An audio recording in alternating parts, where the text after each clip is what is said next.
नमस्कार दोस्तों, स्वागत है आप सबका आपके अपने YouTube channel GK by Diwan sir पे। तो आज हम एक टॉपिक डिस्कस करने वाले हैं जो आपके हर एग्ज़ाम के लिए इम्पोर्टेंट रहने वाला है, चाहे वो सीईटी का दे लो, चाहे वो आप कोई और भी एग्ज़ाम दे लीजिएगा।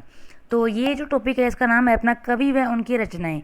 तो यहाँ से आपने देखा होगा कि एक सवाल आपके एग्जाम में ज़रूर आता है, और आज का जो टॉपिक है वो हम ज़बरदस्त ट्रिक्स के साथ करने वाले हैं ताकि आपको दोबारा से याद ना करना पड़े। और आज जितने भी हम क्वेश्चंस करेंगे उसका कल आपका टेस्ट होगा, जिससे आपका ये पता लग जाएगा कि आपको कितना याद हुआ है। ठीक है भाई, तो ज़्यादा वक्त नहीं ज़ाया करेंगे, तो टॉपिक को स्टार्ट करते हैं। पहले हमारे जो कवि हैं उनका नाम है तुलसीदास। तो अगर हम बात करें तुलसीदास जी की, इन्होंने कौन कौन सी जो है ये रचनाएं लिखी हैं, तो उनको हम डिस्कस कर लेते हैं वन बाय वन। देखिएगा, सबसे पहले अगर हम बात करें कि आप इसकी ट्रिक याद कर लीजिएगा कि ट्रिक क्या है। दो कवि राह में गीत गाते हैं, दो कवि राह में गीत गाते हैं। तो दो से हमारा हो जाएगा दोहावली, क से जैसे कवि से हो जाएगा कवितावली, तो कवि तो पूरा नाम ही हो गया कवितावली। राह में रा से ले लोगे रामचरितमानस, और ह से ले लोगे हनुमान चालीसा। ठीक है जी। उसके बाद गीत से हो जाएगा गीतावली। तो ये हमारी जो 5 रचनाएं हैं इनके आप अच्छे से याद रख लीजिएगा। मोस्टली एग्जाम में ये पांचों में से एक क्वेश्चन आपका पूछा जाता है कि जो दोहावली है वो किसकी रचना है, तो आपको याद रखना है कि तुलसीदास जी की रचना है। तो दो कवि राह में गीत गाते हैं, यहाँ से आपको ये याद हो जाएगा। ठीक है जी। चलिएगा आगे बढ़ते हैं। अगले जो हमारे राइटर हैं, अगले जो हमारे कवि हैं वो कौन है जी, वो है मुंशी प्रेमचंद्र। तो मुंशी प्रेमचंद्र की कौन कौन सी रचनाएं हैं इनके बारे में हम देख लेते हैं। देखिएगा, अगर हम बात करें ट्रिक की, तो ट्रिक कैसे याद रखोगे। निर्मल मन से गोदान कर्म है। अगर निर्मल मन से आप गोदान करोगे तो वही एक आपका कर्म होगा। तो देखिए, निर्मल से कौन सी रचना हो जाएगी, निर्मला। मन से याद रखोगे तो मंगलसूत्र हो जाएगी। से याद रखोगे तो सेवा सदन। गो से याद रखो या फिर गोदान से याद रख लोगे तो गोदान से दो याद रख लेना। एक तो गौदान, जो आप गौ को दान करोगे तो गोदान पूरा ही हो गया, और एक हो जाएगा हमारा गबन। ठीक है। तो ऐसे याद रख सकते हो कि जो हमारी गाय है तो वो क्या है कि गोबर करती है भाई, ठीक है ना, तो उसको गबन से याद आ जाएगा आपको। अच्छा जी। उसके बाद कर्म होगा, तो वह आपका कर्म है तो कर्म भूमि से आपको याद आ जाएगा। ठीक है जी। तो मुंशी प्रेमचंद्र की कौन कौन सी रचना है, निर्मला, मंगलसूत्र, सेवा सदन, गोदान, गबन और कर्म भूमि। चलिए अगले क्वेश्चन की ओर बढ़ते हैं। चलिए, एक चीज़ मैं आपको बता दूं भाई, दीवान सिंह एकेडमी है अपनी, आप सबने सुना भी होगा। जिसको नहीं पता उसको मैं बता देती हूँ, बस 1 मिनट का टाइम लगेगा, उसके बाद आगे बढ़ेंगे। तो दीवान सिंह एकेडमी हमारे भाई हिसार में है, बस स्टैंड के बिल्कुल पास है। ठीक है, ऋषिनगर में। और इसमें हमने सीईटी का एक टारगेट बैच स्टार्ट किया है। तो इसमें हमने टारगेट रखा है कि 95 जो क्वेश्चन आपके आएंगे उसमें से 70 प्लस अगर आपका स्कोर नहीं रहा तो आपकी फ़ीस नहीं ली जाएगी। ठीक है, 70 प्लस नहीं तो फीस नहीं। तो सोच के सोचो, ऐसा मौका और कहाँ मिलेगा आपको। ठीक है भाई। तो डे नाइट क्लास होती है, दिन में क्लास भी होती है, रात में भी क्लास होती है, शाम को भी क्लास है, दोपहर में भी क्लास है, बीच में रेस्ट भी दिया जाता है। ऐसा नहीं कि कंटिन्यू क्लास ही लगेगी, जिसमें आपके क्लासेस के साथ साथ टेस्ट भी होंगे। ठीक है। तो आपको इसमें एक पता लग जाएगा कि आपकी तैयारी कितनी है, और टीचर को पता लगेगा आप कितना पढ़ रहे हो। नीचे कॉन्टैक्ट नंबर दे रखे हैं, कोई भी आपको डाउट है वो आप यहाँ कॉन्टैक्ट नंबर से पूछ के अपना क्लियर कर सकते हो। अदरवाइज वीडियो के लास्ट में मैं आपको क्लियरली बता दूंगी चीज़ें क्या क्या है। ठीक है भाई। तो कॉन्टैक्ट नंबर नोट कर लो, 8607416899 या फिर 8607516899। ऑनलाइन क्लास भी आपके लिए अवेलेबल है, ऑफलाइन बैच भी आपके लिए अवेलेबल है। तो जो क्लास आप लगाना चाहते हो दीवान सिंह एकेडमी अपने हिसाब में आ सकते हो। You are most welcome. आगे बढ़ते हैं। तो अगले हमारे कवि हैं भारतेंदु हरिश्चंद्र। ठीक है, भारतेंदु हरिश्चंद्र की अगर हम बात करें तो देखिएगा, पहले तो हम क्या याद रखने वाले हैं, ट्रिक याद रखेंगे कि चंद हरामी भारत के बादशाह बनने को सत्य प्रेम में भूल गए। कि वो चाहते थे कि हम भारत के बादशाह बनेंगे, लेकिन वो सत्य प्रेम को इस चक्कर में भूल ही गए। तो देखिएगा क्या क्या याद हो जाएंगे। चंद से अगर आप बात करोगे तो क्या हो जाएगा जी, चंद्रावती। हरामी से बात करोगे तो क्या हो जाएगा, हमीर हट। भारत से भारत दुर्दशा। ठीक है जी। उसके अलावा बात करोगे कि बादशाह से, तो सेम यही है कि बादशाह दर्पण। उसके बाद बात करें कि सत्य, तो सत्य हरिश्चंद्र हो जाएगा। ठीक है। और प्रेम से याद हो जाएगा प्रेम तरंग। तो हम बात करें कि हरिश्चंद्र की कौन कौन सी रचना हो जाएगी, चंद्रावती, हमीर हट, भारत दुर्दशा, बादशाह दर्पण, सत्य हरिश्चंद्र और प्रेम तरंग।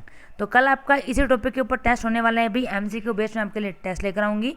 तो देखते हैं कल आपका कितना स्कोर रहने वाला है। ठीक है, तब तक अच्छे से तैयारी कर लीजिएगा। नेक्स्ट हमारे जो कवि हैं उनका नाम है जयशंकर प्रसाद। तो जयशंकर प्रसाद जी की अगर हम बात करें कि कौन कौन सी रचनाएं हो जाएंगी, तो ट्रिक है तितली का आम से इश्क। हाँ जी, तितली का आम से इश्क। तो देखिएगा तितली से तो सेम तितली ही हो जाएगा, तो तितली जो रचना है वो लिखी हुई है जयशंकर प्रसाद जी ने। उसके अलावा बात करें का से, तो का से आज हो जाएगा कामायनी, तो कामायनी हो जाएगी जयशंकर प्रसाद जी की। अगर बात करें आम, आम में आ से हो जाएगा आंसू और म से हो जाएगा ममता, ठीक है, आंसू और ममता। और उसके बाद हम इश्क में देखें तो इश्क में ई से बात करेंगे तो इरावती, स से बात करोगे आधा स है इसमें तो स्कंदगुप्त। हालांकि इश्क में श आधा होता है लेकिन अपन इसको इश्क से पढ़ेंगे, कई जगह हम इश्क को इश्क भी बोलते हैं ना। तो आधा स है तो स्कंदगुप्त, उसके बाद क को आप करोगे कंकाल। तो ये हमारी रचनाएं हो जाएंगी तितली, कामयनी, आंसू, ममता, इरावती, स्कंदगुप्त और कंकाल। चलिएगा आगे बढ़ते हैं। हरिवंश राय बच्चन, तो यहाँ से आपने देखा होगा काफ़ी बार सवाल बनते हैं जी हरिवंश राय बच्चन जी से। तो देखिएगा मधु क्या नीर तेरा है, नीर बोले तो पानी होता है ना, तो क्या है पानी तेरा, इतना मीठा पानी है ना तुम्हारे घर का। जैसे मधु, देखो मधु का मतलब ही कितना क्या होता है कि एक मीठा होता है ना, ठीक है, मधुर बोलते हैं कि मधुर है वो। तो मधु से आप याद रख लो कि मीठा है, ठीक है। क्या नीर मतलब पानी, तो मधु के घर का पानी बहुत मीठा है भाई। बाकी तो अगर वो नलके का पानी नहीं पीते भाई, अच्छा पानी पीते हैं, मीठा पानी पीते हैं। तो देखो जिसके भी आगे मधु आ जाएगा, ठीक है, जैसे मधुशाला हो गई, मधुबाला हो गई, मधु कलश हो गया, तो ये चीज़ें कहाँ उनकी हो जाएंगी, हरिवंश राय बच्चन जी की रचना हो जाएंगी। तो देखिएगा मधुशाला, मधुबाला, मधु कलश। उसके अलावा बात करें तो देखो मध्यामिनी, ठीक है, तो ये मधु जैसे ही है मध्यामिनी। तो क्या से आ जाएगा कि क्या भूलूं क्या याद करूं, तो ये इनकी रचना है भाई, क्या भूलूं क्या याद करूं, हरिवंश राय बच्चन जी की है। नीर से हो जाएगा नीर का निर्माण और तेरा से हो जाएगा तेरा हार, ठीक है भाई, तेरी हार नहीं तेरा हार। चलिएगा अगले हमारे कवि हैं कालिदास।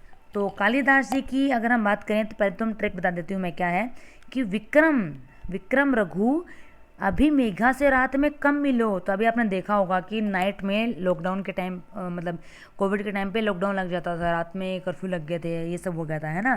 तो रात में आना जाना लोगों का काफ़ी बंद हुआ है। तो ये उसी टाइम की आप बात कर सकते हो कि कोविड टाइम में ऐसा हुआ था कि काली मतलब रात को काली होता है ना, काला हो जाता है सब कुछ। तो इसे याद रख लीजिएगा विक्रम रघु, तो विक्रम रघु से अपने विक्रम से याद रखना है विक्रमो वर्षियम, ठीक है जी, तो इससे याद हो जाएगा। इसके अलावा बात करें रघु से तो रघुवंशम, फिर याद करो अभि से तो अभिज्ञान शकुंतलम, मेघा से करोगे तो मेघदूतम, रात से याद आ जाएगा ऋतुसार। और उसके अलावा अगर कम मिलो, कम से हो जाएगा कुमार संभव, जितना कम संभव हो उतना ही मिलना है, ठीक है। मिलो से हो जाएगा माल, ठीक है, बस माल से याद, माल अगर होगा आपको याद तो उससे अगला वर्ड भी आपको याद हो जाएगा विकाग्नि मित्रम, ठीक है जी। तो हो जाएंगे कालिदास के जी भी जितने भी अपनी रचनाएं हैं वो याद हो जाएंगी आपको। तो अभी मैं आपको डिटेल में बता देती हूँ कि अपनी एकेडमी का क्या कुछ है भाई। उसके अलावा आज जो हमने वीडियो में पढ़ा है, इसके अलावा एक और पार्ट मैं लेकर आऊँगी आपके लिए रचनाओं का, तो वो भी हम डिस्कस करेंगे। लेकिन कल आपका इसी टॉपिक का टेस्ट होगा भाई, अच्छे से MCQ वगैरह मैं बना के लेकर आऊँगी, अच्छे से आपने उनके आंसर करने हैं, ठीक है जी।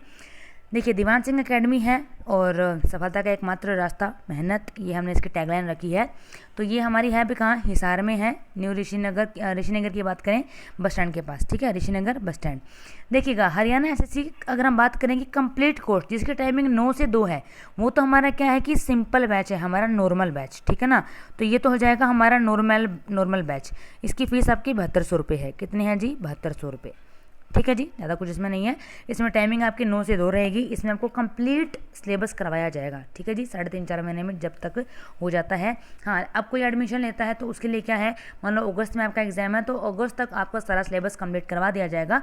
उसके लिए हो सकता है कि क्लास दिन में कई बार 2 क्लासें भी लगा लीजिए, तो ज़रूरी नहीं है कि उसमें कि फिर 9 से 2 ही रहेगा, वो एग्जाम डेट आने के बाद की बात है, ठीक है भाई। लेकिन तब तक आपका टाइमिंग 9 से 2 ही रहने वाला है। इसके अलावा ऑनलाइन कोर्स की बात करो तो ऑनलाइन कोर्स अपना जो है अभी जो है वो सिर्फ 500 रुपये का चल रहा है, ठीक है। डिवाइन स्टडी अपनी एप्लीकेशन है, नाम क्या है DIVINA, डिवाइन स्टडी। ठीक है, तो ये अपनी एप्लीकेशन है, प्ले स्टोर से डाउनलोड कर सकते हो।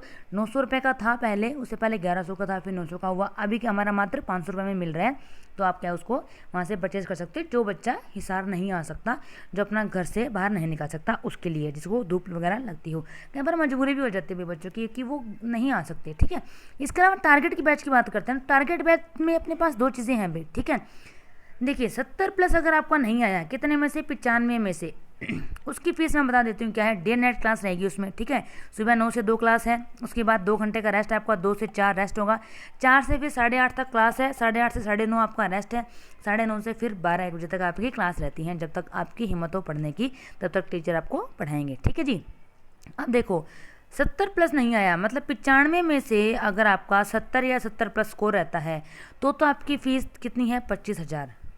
ठीक है, लेकिन अगर आपका इतना स्कोर नहीं आया, 69 भी आ गया मान लो, ठीक है, तो उस केस में आपकी क्या है, ये फीस वापस कर दी जाएगी। ठीक है जी, और इसके लिए कुछ कंडीशंस हैं, वो आप कॉल करके आप इस नंबर पे पूछ सकते हो कि वो क्या क्या कंडीशंस हैं। ठीक है, तो कॉन्टैक्ट नंबर अपना है 8607416899, 8607416899।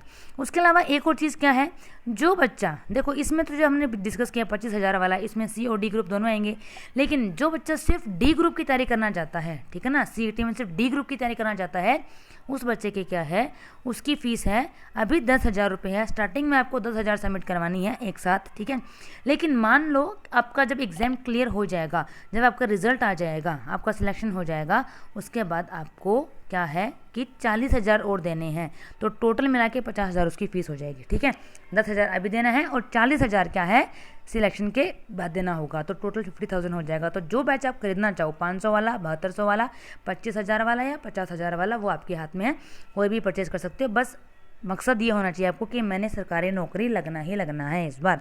ठीक है भाई, तो नेक्स्ट क्लास में मिलते हैं, तब तक हंसते रहिएगा, मुस्कुराते रहिएगा, देखते रहिएगा अपना यूट्यूब चैनल भी, और अपना दीवान सिंह एकेडमी आइएगा, you are most welcome. So thank you so much भाई, कल मिलते हैं।